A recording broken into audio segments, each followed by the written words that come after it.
নাস্তিকরাও রোজা রাখছে এখন, বাট এটাকে ফাস্টিং বলা হচ্ছে। এই ভিডিওটা বেশি বেশি শেয়ার হওয়া দরকার, প্রচুর পরিমাণে শেয়ার হওয়া দরকার। আপনার একটা শেয়ারের জন্য যদি আরেকজনের মধ্যে এই সচেতনতাটা তৈরি হয়, সওয়াব হবে, সেই সাথে ওই ব্যক্তিটাও কিন্তু উপকৃত হবে। আমরা ঠান্ডা পানি পান করি, এটাও কিন্তু অ্যাসিডিটির কারণ। ঠান্ডা শরবত, এটা অ্যাভয়েড করতে হবে। 1 মাস ধরে যখন আমরা রোজা রাখি, এই 1 মাস ধরে অটোফেজি হয়, শরীরের অলমোস্ট সকল অপ্রয়োজনীয় ওয়েস্ট ক্লিন আপ হয়ে যায়। ক্যান্সারের ঝুঁকি থেকে আপনি বাঁচলেন। আমরা যদি সারা দুনিয়ার কেউ রোজা না রাখি, আল্লাহ কি এসে যাবে? আল্লাহ তো আল্লাহ তো সর্বশক্তিমান। আমরা রোজা না রাখলে আল্লাহর কিছু এসে যায় না। এটা আমাদের ভালোর জন্য আমরা রাখবো।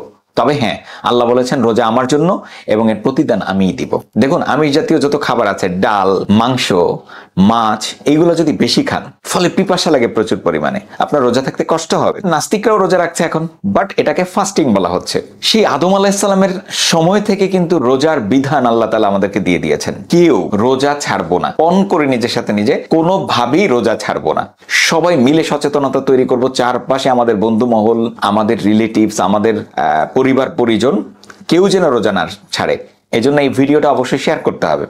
রোজা রাখলে আমাদের শরীর একটা নতুন রূপ লাভ করে। 2016 সালে জাপানি সায়েন্টিস্ট ওশেনারি ওশমি একটা দারুণ আবিষ্কার দিলেন সারা পৃথিবীবাসীকে। উনি দেখলেন যে রোজা রাখলে আমাদের শরীরে অটোফেজি শুরু হয়। What is autophagy? আমরা যখন একটা রুমে থাকি, সেখানে কিন্তু নোংরা হয় প্রতিনিয়ত, ঠিক তদ্রূপ সারা বছর খাওয়া দাওয়া করছি, আমাদের কোষের সাইটোপ্লাজমে কিছু ওয়েস্ট তৈরি হচ্ছে, নোংরা আবর্জনা তৈরি হচ্ছে। এই আবর্জনাগুলোই কিন্তু আমাদের শরীরে ক্যান্সার তৈরি করে, ওইটাই হচ্ছে ক্যান্সার এজেন্ট। ওইগুলাই কিন্তু আমাদের বয়সের ছাপ নিয়ে আসে, অর্থাৎ ওইটা আমাদের এজিং করে। তো রোজা রাখলে আমাদের শরীরটা অটোফেজিতে আসে, আর সবল কোষগুলো এই দুর্বল কোষগুলোকে খেতে শুরু করে। দুর্বল কোষ মিন্স এই যে ওয়েস্ট গুলো আছে, আননেসেসারি যেই কম্পোনেন্ট গুলো জমেছে, এইগুলোকে খেতে শুরু করে, অর্থাৎ পরিষ্কার করে ফেলে। আমরা রুমে যেমন ঝাড়ু দিই, পরিষ্কার করি, ঠিক শরীরটাও যখন রোজা রাখি আমরা, ওইটা পরিষ্কার হতে শুরু করে।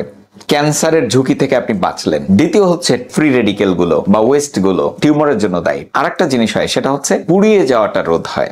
ডায়াবেটিসের প্রবলেম থাকলে সেইটা দূর হয়, আমাদের প্যানক্রিয়াস শক্তিশালী হয়, গ্যাস্ট্রিকের প্রবলেম থাকলে সেটা দূর হয়। তবে হ্যাঁ, রোজায় কিছু খাদ্যাভ্যাস মেনে চলা অত্যন্ত গুরুত্বপূর্ণ। আমরা রোজায় অনেক ভুল খাদ্যাভ্যাসে চলে আসি। অনেকেই আমাকে বলে রোজা রাখলে আমার গ্যাস্ট্রিক হয়। রোজা রাখলে গ্যাস্ট্রিক সারার কথা, রোজা রাখলে গ্যাস্ট্রিক হচ্ছে কেন? হচ্ছে বিকজ ইফতারিতে আমরা খাচ্ছি কি?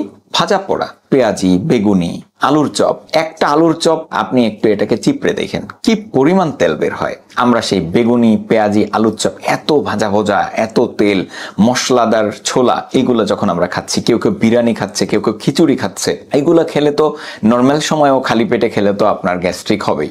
আর সেখানে রোজার সময় সারাদিন আপনি না খেয়ে আছেন। রোজার খাদ্যাভ্যাসের মধ্যে প্রথম হচ্ছে আমাদের ইফতারিতে কারেকশন আনতে হবে, অর্থাৎ ভাজা পোড়া খাওয়া যাবে না। ভাজা পোড়া খেলে গ্যাস্ট্রিক কমার বদলে বরং আরো বাড়বে। বাট আপনি যদি ভাজা ভোজাটাকে অ্যাভয়েড করেন, আপনার গ্যাস্ট্রিক সেরে যাবে, গ্যাস্ট্রিকের প্রবলেম থাকলে সেটা দূর হয়ে যাবে। দ্বিতীয়ত হচ্ছে আমরা ঠান্ডা পানি পান করি, এটাও কিন্তু অ্যাসিডিটির কারণ। ঠান্ডা শরবত, এটা অ্যাভয়েড করতে হবে। সাইট্রাস জাতীয় ফল যেমন কমলা লেবু, মাল্টা, বাতাবি লেবু, এমনি লেবু, এইগুলো আমরা খাচ্ছি। আমরা অনেক সময় লেবুর শরবত খাচ্ছি। এই সাইট্রাস জাতীয় ফল যখন আপনি খাবেন, এটা অ্যাসিডিটি তৈরি করবে। আমরা সারা বছরে ভাজা পোড়া কিন্তু খুব একটা খাই না, বাট রোজার সময় আমরা প্রত্যেক দিন ভাজা পোড়া খাই। আমি জানি না এটা বাংলাদেশে কোত্থেকে এলো। যদি শরীরকে কাঁচা রাখতে চান, কাঁচা ফলমূল খেতে হবে, কাঁচা শাকসবজি ফলমূল শরীর কাঁচা রাখবে। আর যত মশলাদার খাবার খাবেন, প্রসেসড ফুড খাবেন, তত তাড়াতাড়ি আপনি বুড়ো হয়ে যাবেন, স্কিনে কিন্তু গ্লোটা থাকবে না।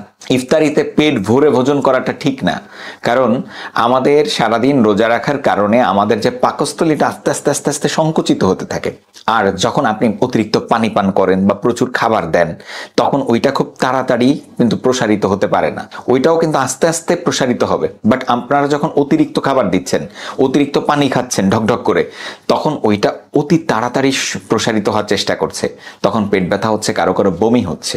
আমরা ইফতারিতে অল্প পরিমাণ ইফতারি করি, মানে পেট খালি রেখে, যেটা নবীজির সুন্নাত। আমরা জানি তো যে পেটের পাকস্থলীর 3 ভাগের 1 ভাগ খাবার, 1 ভাগ খালি রাখা, আর 1 ভাগ পানি দিয়ে পূরণ করা। যদি এইটাকে মানি, স্বাস্থ্য ভালো থাকবে। দেখুন, আপনার একটা বাইক আছে, বাইকের ট্যাঙ্কে যদি আপনি ফুয়েল লোড করেন, ওটাতে ধরবে সেভ 15 লিটার। আপনি ওটাতে যদি 20 লিটার দেন, বাকিটা ওয়েস্ট। তো আমার শরীরে যেটুকুন ক্যালোরি লাগবে, আমি যখন অতিরিক্ত ক্যালোরি দিচ্ছি ওইটুকুন ওয়েস্ট হচ্ছে, আর ওয়েস্ট হয়ে জমা হচ্ছে আমাদের পেটের ঘুড়ি বাড়িয়ে দিচ্ছে, শরীরে ব্যাড কোলেস্টেরল বাড়িয়ে দিচ্ছে, আমরা ভারী হয়ে যাচ্ছি, আমাদের দেখতে শুনতে খারাপ লাগছে। তো লাভ কি অতিরিক্ত খেয়ে? এই জন্য আমরা পরিমিত খাবার গ্রহণ করি। রোজায় খাদ্যাভ্যাসটা কেমন হওয়া উচিত? আপনি ইফতারি করেন অল্প পরিমাণ, মাগরিবের নামাজ পড়েন, তারপরে কিছু খাবার খান। ভাত যেটা আমাদের বেসিক ফুড, আমরা সেটা খাই, শাকসবজি এগুলো খাই। দেন তারাবি নামাজ পড়ে এসে আমরা ঘুম দিই। শেষ রাত্রে একটু আগে উঠি, একদম 11th আওয়ারে উঠে নাকে মুখে খেয়ে তারপরে পানির পিপাসা থেকে যায়, খাবার ঠিক মতো খেতে পারি না, হ্যাঁ পেটের ভিতরে গ্যাস তৈরি হয়। এটা না করে একটু আগে উঠে খাওয়া দাওয়া করি, আগে ফ্রেশ হয়ে খাওয়া দাওয়া করি, খাওয়া দাওয়া করার পরে নামাজ কালাম পড়তে থাকি। এই সময়টাতে পানির যে চাহিদা শরীর সেটা নিয়ে নেবে এবং আমরা এরপরে ফজর নামাজ আদায় করি। ব্যাস, এই খাদ্যাভ্যাসে যদি থাকি অনেক সুন্দর হবে, রোজাতে আমাদের শরীর ফিট হয়ে যাবে। আর একটা জিনিস ভুল, একটা কিন্তু আমরা চরম ভুল করে ফেলি, সেটা হচ্ছে আমরা রোজার সময় মাংস টাংস বেশি খাই। দেখুন, আমিষ জাতীয় যত খাবার আছে, ডাল, মাংস, মাছ, এইগুলো যদি বেশি খান, এইগুলোকে হজম করার জন্য প্রচুর পানি দরকার, কিন্তু রোজার সময় তো আমরা পানি খাচ্ছি না। বাট ওইগুলা হজম করার জন্য পাকস্থলী পানি চাচ্ছে, আপনি পানি দিচ্ছেন না, তখন সে শরীরের ইন্টারনাল থেকে পানিটা কালেক্ট করে নেয়, শরীর থেকে শুষে পানিটা নিয়ে নেয়, ফলে পিপাসা লাগে প্রচুর পরিমাণে, আপনার রোজা থাকতে কষ্ট হবে। এই জন্য আমার পরামর্শ হচ্ছে সারা মাসে মাংসটাকে আমরা যতটা পারি অ্যাভয়েড করি। যদি মাংস খেতেই হয়, ইফতারির পর যে টাইমটা, সেই টাইমটাতে খাবো, যাতে করে যতক্ষণ জেগে আছি আমরা রাত 11টা বা 12টা পর্যন্ত, ততক্ষণে যেন আমাদের পানির ঘাটতিটা আমরা পূরণ করে ফেলতে পারি। আর একটা জিনিস পানির পিপাসার কারণ, সেটা হচ্ছে সল্ট, কাঁচা লবণ। 1 চিমটি কাঁচা লবণ এইটা শরীরে কিন্তু পানি ধরে রাখে। এখন ধরেন 1 চিমটি কাঁচা লবণ এইটা শরীরের সব জায়গায় পৌঁছে দিতে আমাদের অন্তত 3-3.5 লিটার পানি দরকার। তো যখন আপনি কাঁচা লবণ খাচ্ছেন, আপনার গলা শুকিয়ে যাবে, 2 ঘন্টা 3 ঘন্টা যাওয়ার পরেই দেখবেন সারাদিন প্রচুর কষ্ট হবে, পানির পিপাসা লাগবে। এই জন্য কাঁচা লবণ একদমই অ্যাভয়েড করতে হবে। রান্নার সাথে লবণ যেটুকুন ওকে। আমরা যখন খাবার খাই, সেহরি খাই, সেহরিতে আমাদের শাকসবজি রাখাটাই হচ্ছে বুদ্ধিমানের কাজ হবে। শাকসবজি খেলে পিপাসা তৈরি করবে না। আমাদের যত খাবার আমরা গ্রহণ করি, এটা কিন্তু প্রসেসিং টাইম বা হজম হওয়ার যে টাইম, এটা কিন্তু আলাদা আলাদা। আমরা লিকুইড জাতীয়, তরল জাতীয় যেসব খাবার খাই, এটা মাত্র 1 থেকে 1.5 ঘন্টার মধ্যে হজম হয়ে যায়। শাকসবজি খেলে 3 থেকে 4 ঘন্টার মধ্যে হজম হয়। আমরা যখন মাংস খাচ্ছি, এই মাংসটা হজম করতে কিন্তু 6 থেকে 7 ঘন্টা বা 8 ঘন্টা সময় লেগে যাচ্ছে। প্রসেসড ফুড যখন আমরা খাচ্ছি, তখন কিন্তু 12 ঘন্টা, 14 ঘন্টা, ইভেন সারাদিনও লেগে যেতে পারে। এই জন্য আমরা প্রসেসড ফুড এড়িয়ে চলবো। 1 মাস ধরে যখন আমরা রোজা রাখি, এই 1 মাস ধরে অটোফেজি হয়, শরীরের অলমোস্ট সকল অপ্রয়োজনীয় ওয়েস্ট ক্লিন আপ হয়ে যায়। আমাদেরকে আল্লাহ তাআলা রোজা দিয়েছেন সে আদম আলাইহিস সালামের আমল থেকে। আল্লাহ আমাদের ভালো চান। আমরা যদি রোজা রাখি, না খেয়ে থাকি, আল্লাহর কি লাভ আছে কোনো? কিন্তু আল্লাহ আমাদেরকে ভালোবাসেন, তাই আল্লাহ চান আমরা সুস্থ থাকি, সুন্দর থাকি। বাইক নিয়ে বেরোনোর সময় মা বলে দেয় না, আস্তে চালাবি, দেখে শুনে চালাবি, অনেক সতর্কতা জারি করে দেয়। এটা কেন? মা ভালোবাসে, মা চান তার সন্তান যেন অ্যাক্সিডেন্ট না করে। আল্লাহ তো আমাদের অনেক বেশি ভালোবাসে। আল্লাহ চান আমরা সুস্থ থাকি, আল্লাহ চান আমরা সুন্দর থাকি, শারীরিকভাবে ফিট থাকি। আর এই কারণে আল্লাহ তাআলা আমাদের কিছু কাজ দিয়ে রেখেছেন। আমরা যদি সারা দুনিয়ার কেউ রোজা না রাখি, আল্লাহ কি এসে যাবে? আল্লাহ তো আল্লাহ, আল্লাহ তো সর্বশক্তিমান। আমরা রোজা না রাখলে আল্লাহর কিছু এসে যায় না। এটা আমাদের ভালোর জন্য আমরা রাখবো। তবে হ্যাঁ, আল্লাহ বলেছেন রোজা আমার জন্য এবং এর প্রতিদান আমিই দিব। আমাদের যত বাকি ইবাদত আছে, এটা আমরা কিন্তু লোক দেখানোর জন্য করতে পারি। নামাজ পড়লে মানুষ দেখতে পায় যে উনি নামাজ পড়ছে, বাট রোজাটা কেউ দেখতে পায় না।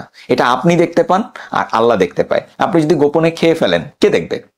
আল্লাহই দেখবে আর আপনি দেখবেন। এই জন্যে রোজা রাখলে মজাটা হচ্ছে যে আল্লাহর সাথে আপনার একটা ব্রিজ তৈরি হয়, কানেক্টিভিটি তৈরি হয়। আর রোজা রেখে ইফতারি করার আগে প্রার্থনা করেন আল্লাহর কাছে সাফল্যের জন্য। সকল গোনা মাফ করিয়ে নিতে হবে, অর্থাৎ আপনার গোনার খাতাটাকে শূন্য করে ফেলতে হবে, মুছে দেওয়ার জন্য আল্লাহকে রিকোয়েস্ট করতে হবে, দোয়া করতে হবে, প্রার্থনা করতে হবে।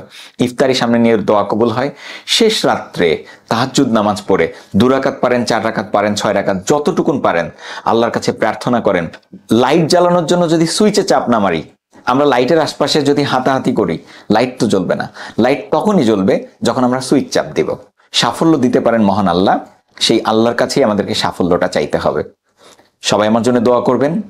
আর এই ভিডিওটা বেশি বেশি শেয়ার হওয়া দরকার, প্রচুর পরিমাণে শেয়ার হওয়া দরকার। অ্যাওয়ারনেস গ্রো হবে, সবাই রোজা রাখবে। আর আপনার একটা শেয়ারের জন্য যদি আরেকজনের মধ্যে এই সচেতনতাটা তৈরি হয়, আপনি যেমন পুণ্যের কাজটা করলেন, সওয়াব হবে, সেই সাথে ওই ব্যক্তিটাও কিন্তু উপকৃত হবে। এই জন্য এই ভিডিওটা আমরা বেশি বেশি শেয়ার করব, যাতে করে সবার কাছে পৌঁছে যায় এবং এই দারুণ খাদ্যাভ্যাসে সবাই চলে আসে। রোজা হোক আমাদের সুস্থতার জন্য। সবাইকে ধন্যবাদ। আমার জন্য দোয়া করবেন। আল্লাহ হাফেজ।